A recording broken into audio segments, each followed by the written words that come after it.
Welcome to the Wayne Bennett Podcast, celebrating West Virginia's people, places, and the culture of Southern Appalachia. Now here's your host, Wayne Bennett. Welcome to Wayne Bennett's Podcast. My name is Wayne Bennett, and this is episode 87, part 2 of our interview with Gary Vaughn. Been an enjoyable time, Gary. Welcome back. Glad to have you. Glad to be here. Thank you. And we talked a little bit about your candidacy for magistrate. So you haven't ruled out politics in the future. And you mentioned the magistrate position if the right people ever retire and you feel like it's time to run. Certainly you've been around the law enforcement and you understand the system. Absolutely. I feel like you'd be well qualified. You got any I know you got some interesting stories. You got an interesting story you could share with us that when you were abducting someone? Wayne, I could actually, I'm not exaggerating, I could actually write a book about fugitive recovery alone. It's insane, the things that we see. I'd be hard pressed to just pull one story out of that batch. I certainly understand. Now, you do a lot of charitable stuff. I mean, it's unbelievable. One of the first things that I had paid attention to was you were doing I call them care packages for servicemen during the Christmas holidays. And tell me about that. How did you get involved in that, and what were you doing exactly? Well, as we talked about earlier, I was deployed to Iraq in Operation Desert Storm, and one of the greatest things when you're overseas and you're away, especially for the holidays, Thanksgiving and Christmas is tough to be somewhere like that. And now today, people got the internet and they can talk back and forth, and it's a little better. At least you can see your family sometimes on the internet and on the TV screen. But the greatest thing was getting a package. It was amazing, especially if you didn't know what it was. Yeah. This is addressed to me, and it's from my grandma. Oh my gosh, what has she sent me? So it all started with that, and I got on Facebook and I made a Facebook page dedicated to it. I had shoe stores bringing me shoe boxes by the trunk loads, and we would just load shoe boxes, and it was all donations. People brought me everything in the world. I ended up having to start a PayPal for it. People were PayPaling me. We were for the shipping. Shipping is not cheap. I know. It's so expensive. On average, it costs $10, $11 to ship a shoebox full of stuff on average. Wow. So for every $100, we shipped about 10 packages. And I forget how many. I'd have to go back and look, but we shipped several hundred packages. We just asked for people's addresses. Do you have a loved one overseas? And the addresses started rolling in, and then they would mail us letters back. I couldn't believe it. I got with teachers on my Facebook, and the teachers had their kids write letters and draw pictures, and we started putting those in those packages, and a lot of side effects from it that I never would have seen coming. These troops would call these schools and talk to these kids. Wow. And it was amazing. It'd tear you up, actually. So many great things happened. They sent, like Chase that owns Tobacco Town down in Beaver. We had a little event down there, and it wasn't a big event, but it turned into a big one. Everyone was buying cigars, and they ended up giving me a big box of cigars and some cigar paraphernalia, and I shipped all that stuff overseas to these troops who I didn't know any of these guys. They sent Tobacco Town a flag that had actually flown in a combat mission over there and a certificate. Wow. And of course, it's framed down there. And they did several other businesses that way. It was a pretty rewarding experience. It's a lot of work, but it was rewarding. I can imagine. Almost a full-time job. It overwhelmed me for a couple of seasons. It did. Yeah. Do you still do that? I mean, they're not in combat. I haven't done it for a couple of years now. Yeah. Were the people that you sent the care packages to, were they just from West Virginia or just anybody? It started that way. That's what we really intended it to be. But I was getting letters from people who had a nephew in Florida deployed, and it didn't matter if we had an address and we had a shoebox, we labeled it and taped it up and sent it. Yeah. You did one Christmas, I think you did a toy collection or just a few. Toys for Tots. Yeah. Yeah, I've done that we did that several years as well. I know that Mike's Toy Fund has changed a lot, since the pandemic, and probably will change forever. They don't have the one huge party at the Civic Center they used to have, but they've kind of spread it out and have kind of area regional parties, and that's probably a good thing, because the Toy Fund, the party they had at the Armory was getting huge, and they had to take them in there in groups, and I mean it was just almost overwhelming. So maybe the pandemic was good for that particular fundraiser, and Toys for Tots is huge in a lot of the counties around. And we were over at United Way just recently, and we go over. Always take the grandkids to the Wonderland of Trees, and excellent fundraiser. I think Richard Gerald had thought up that idea from Chick-fil-A, and it's not only do they raise a lot of money, it's now that they're at the Boy Scout camp, it is a great venue, and saw your tree over there, voted for it. Thank you. That was my girlfriend's invention. She works for the Register Herald, and they do a tree every year. I don't know how long they've done a tree, but she found a tree on the internet, and she said, who could we get to build this? And what that means is, can you build this?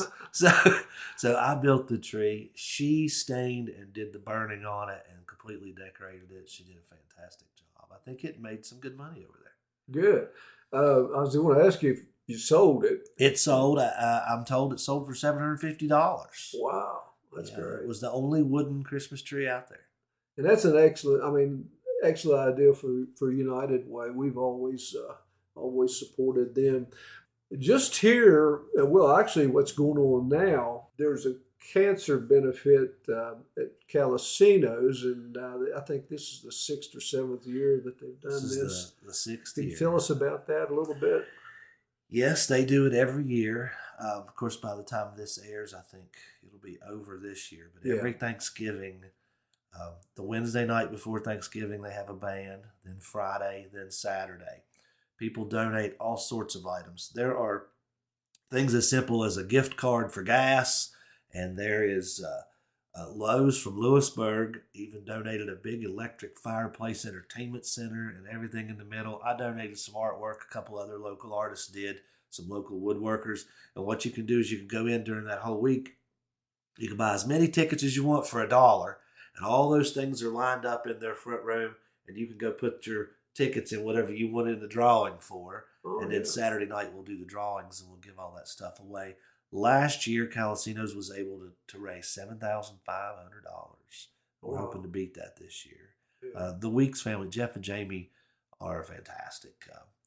I actually did a little article in the newspaper last week. Jeff's mother, Carol S. Weeks, that's who it's named after, passed away there in 2017. And Jeff, what stuck with me is when he told me, he said hospice made the worst days of his life bearable. And you're hard-pressed to find a better charity, honestly. Yeah, I'm a cancer survivor myself, but we've had experience with hospice and with my mother and a nephew, and it made a bad experience comfortable, and I would recommend. They do a great job. I don't know how they do that job, but I don't either. They're meant for it. Certainly. I've had 3 family members pass a hospice, and you couldn't complain about something if you went in there wanting to complain about something. That's right. It's that, they're that good. But the time to recruit these prizes too. And you don't get anybody on the first phone call. No. People don't realize that's a huge undertaking to just call around. And then, of course, a lot of times the local guys are getting hit by several different entities there. So it's tough for them, but that's a job. It really is. Facebook is impressive tool for that. I have a big Facebook following. Everybody can go on there and jump on. I'll friend you. Uh, and I'll make a post when we do these things, and you'd be surprised the instant people start dropping stuff off at my work within the day. We want to help. People out there do want to help. They want to help for the right reasons. Yeah. And that's important. Helping people for the right reasons. That's very important. You know, Danny Bailey, I don't know whether you know Danny. He's a local musician who has made a living in music his whole, and in Beckley area. Danny's a year older than I am, and he's taught music, taught guitar lessons. He played at every kind of venue. He's played for, I think he's in 3 bands right now.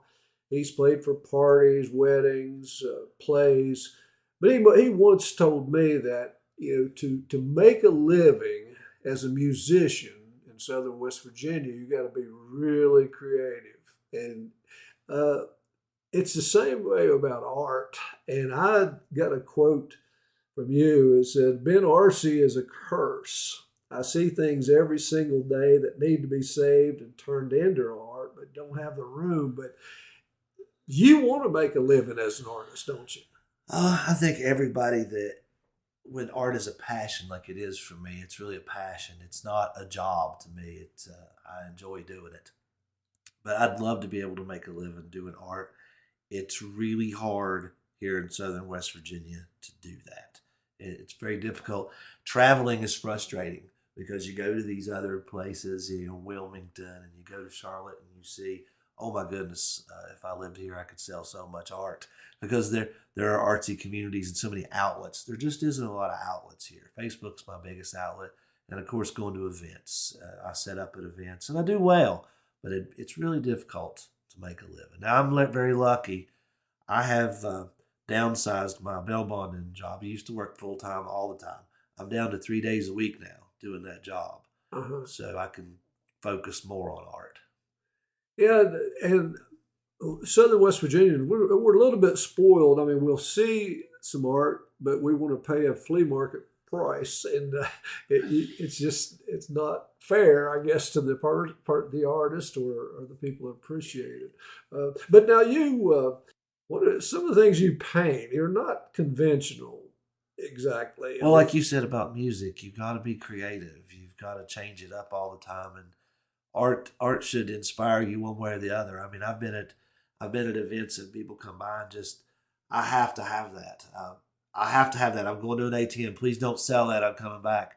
And I've had people come and say, I can't believe you would paint that. That you should burn that. But either way, you feel like you've done it properly if you get a response like that.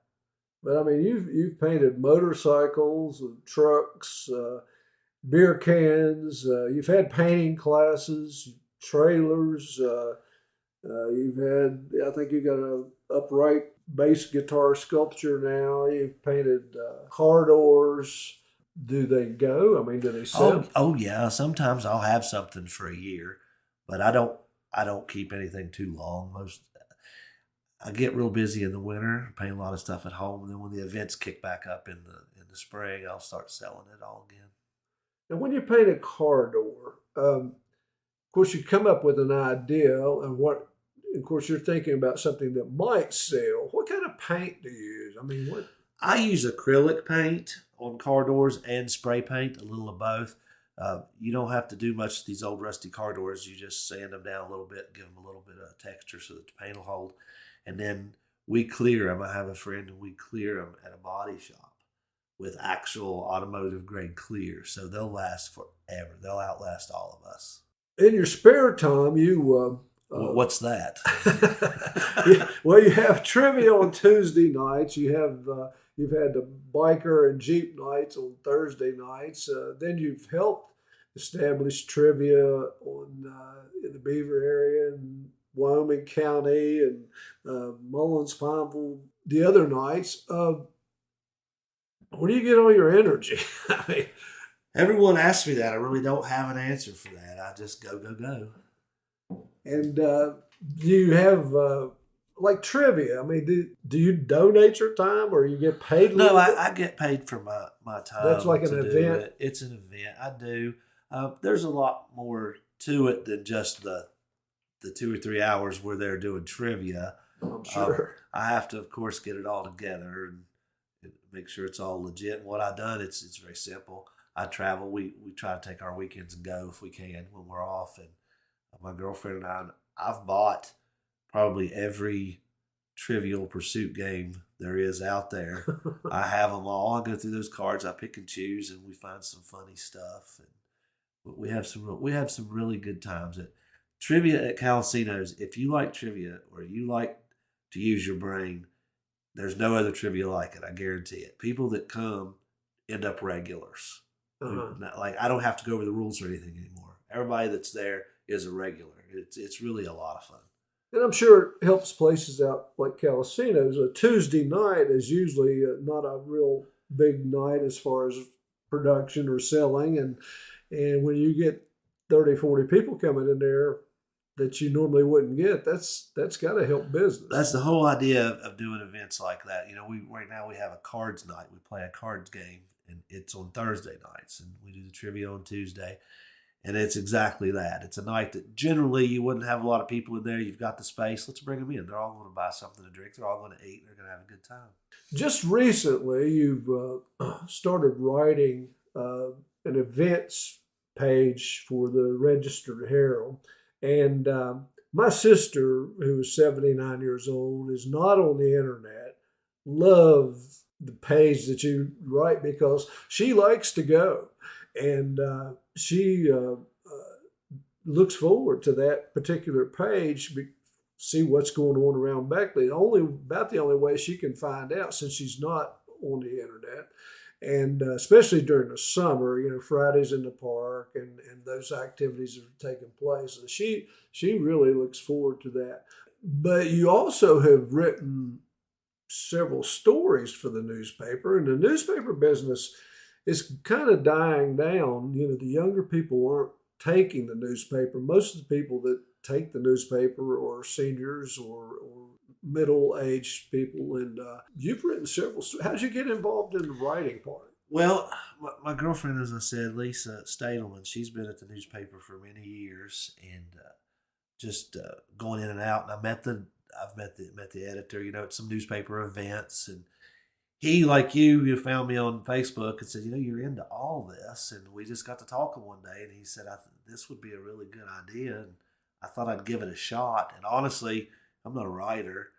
My creative writing teacher in high school was John Blankenship. He actually wrote for the newspaper for many years. And he always told me in high school that, you can write, you should write, but I never got into it. And it just took off from there. I thought it would be a 1 or 2 week thing. And now I've got a deadline and I've got to do this research and find it and get it out there. So it's every Thursday. And that takes a lot of work too, gathering the events. You got to get people to, for some reason, you got to squeeze it out of people that you would think that everybody in the world would be calling you. That is baffling. And maybe somebody out there's listening, they can tell their friends. I can't get content. I have even made Facebook posts. Look, breweries, restaurants, you have events, you have new beers out, you have bands. Tell me about these things. Make Facebook events. And if you're out there making Facebook events, take it from someone that works in marketing every day.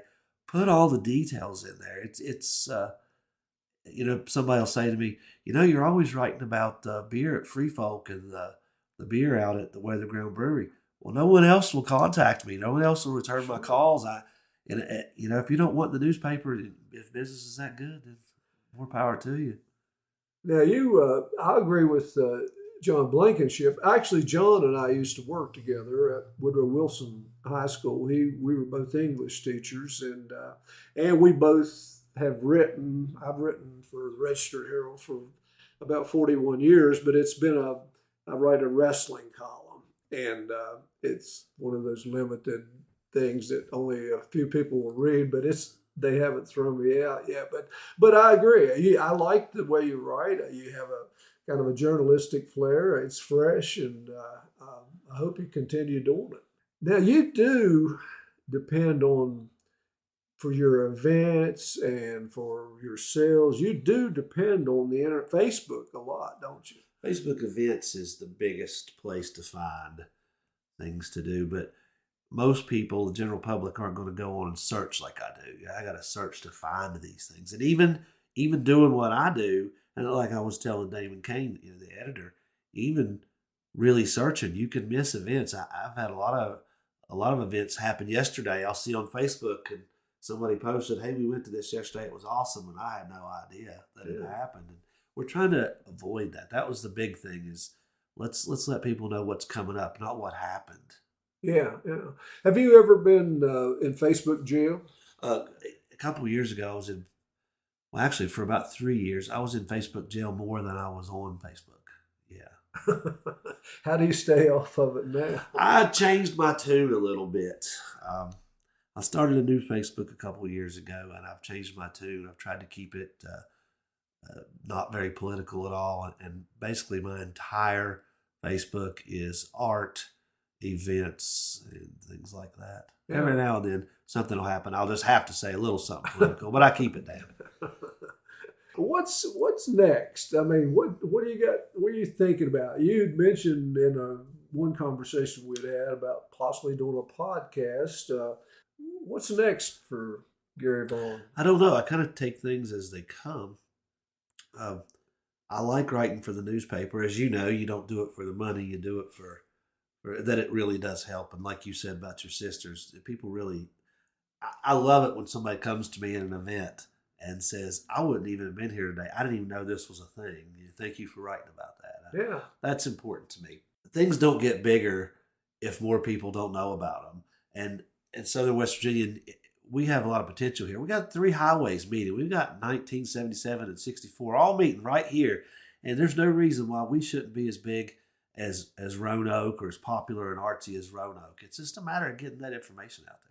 Yeah. So if I'm going to do anything from here, it'll be for that. It'll just whatever I can do to make it grow. Let's imagine if you had unlimited money and no restrictions, what would be the one event? Now, I'm not talking about curing cancer or world peace. What would be the one event that you would try to put on if you had unlimited money? That's a tough question to just to answer. But I'll tell you, there are already some fantastic events here that so many people don't know about. That, like the Weather Ground Brewery puts on a beer festival every year. It's amazing. I mean, they bring top shelf bands in, and it's some all day event, and so many vendors come to these things and set up, and you go to them and you get the feel that you're really. I've been to events like this in Charlotte or Cincinnati or Pittsburgh. This is really something. Events like that, they take a lot of doing, but they're out there. My horoscope today was. It said you're going to be getting together today with a positive person, and it's going to pay off. The future is bright. So what are we going to do? We're going to And so true. Well, Gary, I do appreciate you talking to me, and I want to give you an open invitation to come back anytime and keep on doing the good stuff you're doing, and God bless you, man. Thank you. I appreciate you taking the time to let me come and visit. And anybody else, if you want to be on our show, contact me at awbennett50@gmail.com, and we'll get you on here. Until then, remember, if you're not dead yet, you're not done yet. God bless you.